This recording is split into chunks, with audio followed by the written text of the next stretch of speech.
صدر ممنون حسین نے کہا ہے کہ چین پاکستان اقتصادی راہداری سے پاکستان کا سنہرا مستقبل وابستہ ہے۔ گوادر بندرگاہ خطے میں تجارتی سرگرمیوں کا محور بنے گی۔ لاہور میں پاک بحریہ کے وار کالج میں میری ٹائم سیکیورٹی کی پہلی ورکشاپ کی اختتامی تقریب سے خطاب کرتے ہوئے صدر مملکت نے کہا، میں توقع کرتا ہوں کہ اس طرح کے پروگرام پاکستان کے سمندری وسائل سے بھرپور استفادے کا ذریعہ بنیں گے۔ مجھے یقین ہے کہ پاک بحریہ اور اس سے وابستہ ادارے اسی قومی جذبے کے تحت آئندہ بھی اپنی گراں قدر خدمات سر انجام دیتے رہیں گے انشاءاللہ تعالی۔ میری ٹائم سیکیورٹی ورکشاپ کے شرکاء نے اس سلسلے میں جس محنت سے اپنی سفارشات تیار کر کے یہاں پیش کی ہیں، اس پر میں انہیں مبارکباد دیتا ہوں اور توقع کرتا ہوں کہ دیگر متعلقہ قومی ادارے ان سفارشات پر غور کر کے جلد مناسب فیصلے کریں گے تاکہ سمندری وسائل کو بھرپور طریقے سے استعمال میں لا کر قومی معیشت کو مستحکم کرنے کے ساتھ ساتھ بحری راستوں کا تحفظ بھی یقینی بنایا جا سکے۔ دور حاضر میں میری ٹائم سیکیورٹی کی اہمیت کو اجاگر کرتے ہوئے صدر مملکت کا کہنا تھا، آج کی ورکشاپ پاک چین اقتصادی راہداری کے تعلق سے بھی بڑی اہمیت کی حامل ہے، جو اس صدی کا عجوبہ اور ایک ایسی امید ہے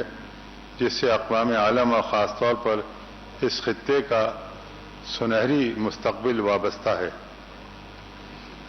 خواتین و حضرات، سمندر نے اس کرۂ ارض کی سیاسی و اقتصادی صورت گری میں ہمیشہ ایک اہم کردار ادا کیا ہے، لیکن موجودہ دور میں ان کی اہمیت میں ماضی کے مقابلے میں بہت زیادہ اضافہ ہو چکا ہے۔ اس لیے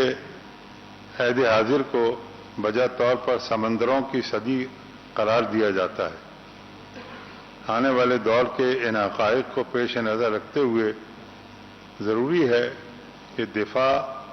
اور سلامتی ہی نہیں بلکہ قومی معیشت کے اس اہم ترین شعبے کے بارے میں ٹھوس مطالعے اور حکمت عملی کے تحت ابھی سے درست ترجیحات کا تعین کر لیا جائے تاکہ بدلے ہوئے حالات میں جب عالمی تجارت اور بحری راستوں کا رخ ہماری جانب ہو جائے تو ان مواقع سے بھرپور فائدہ اٹھایا جا سکے۔ مجھے یقین ہے کہ اس طرح کی ورکشاپس اور سیمینار ان مقاصد کے حصول میں بے انتہا معاون ثابت ہوں گے۔ پاک چین اقتصادی راہداری کے منصوبے کی اہمیت کو اجاگر کرتے ہوئے ممنون حسین نے کہا، معزز خواتین و حضرات، یہ حقیقت ہمیشہ پیش نظر رہنی چاہیے کہ پاک چین اقتصادی راہداری کی فعالی محض ایک بندرگاہ کے وجود میں آنے اور مختلف خطوں کو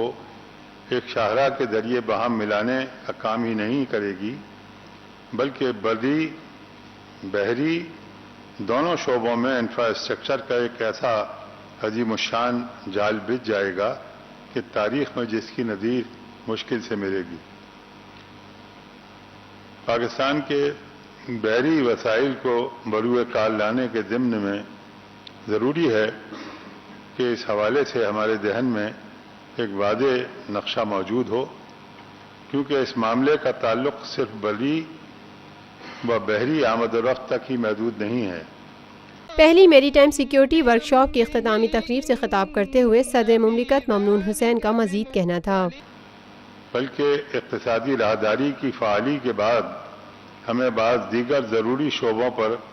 خصوصی توجہ دینی ہوگی، جن میں شپ یارڈ، جہاز سازی کی صنعت، انجینئرنگ کے شعبے اور ماہی گیری کے علاوہ جہاز رانی، ٹرانسشپمنٹ کی اہلیت، بندرگاہیں اور گودیاں، بحری معدنیات و غذائیات، بحری ذرائع سے حاصل ہونے والی قابل تجدید توانائی اور ساحلی و بحری سیاحت خاص طور پر قابل ذکر ہیں۔ اس لیے ضروری ہے کہ قومی معیشت کے استحکام اور وطن عزیز کی سمندری حدود کے تحفظ کے لیے مستقبل کے تقاضوں کو پیش نظر رکھتے ہوئے ان شعبوں کو بھرپور ترقی دی جائے اور اپنے عہد کی بہترین سہولتیں بہم پہنچائی جائیں۔ اس کے ساتھ یہ بھی ضروری ہے کہ پاک چین اقتصادی راہداری کو لاحق خدشات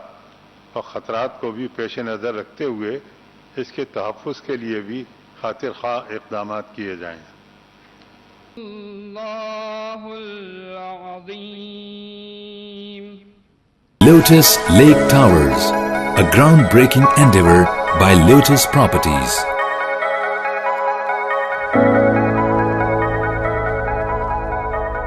پاکستان بھر میں نمائندگان کا وسیع نیٹ ورک، ہر خبر جاننے کے لیے دیکھتے رہیے TNN TV۔